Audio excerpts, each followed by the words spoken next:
तर आजची स्टोरी आहे या छोट्याशा जीवाची.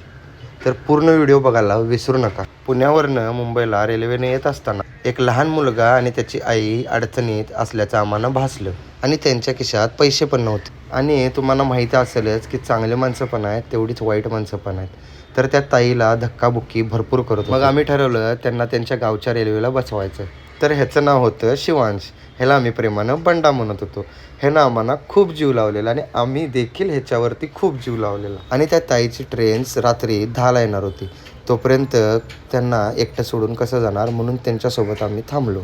त्यानं काय खाल्लं का, ताईनं काय खाल्लं का याची पूर्ण खात्री केली आणि त्यांना ट्रेनला बसवायच्या नादी लागलो. त्याच्यासोबत खूप खेळत होतो. एवढं सगळं करत असताना त्याच्यामध्ये आम्ही भरपूर इन्व्हॉल्व झालो होतो. त्याला सोडायचं की कोल्हापूरला घेऊन यायचं हा देखील प्रश्न आम्हाला पडला होता. तर ताईची स्टोरी खूप दुःखद होती.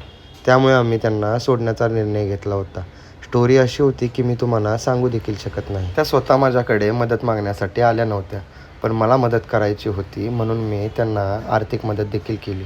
त्यांना काय खाल्ले का असं विचारल्यानंतरनं आम्हाला असे समजले की त्यांनी 2 दिवस काय खाल्लं देखील नव्हतं.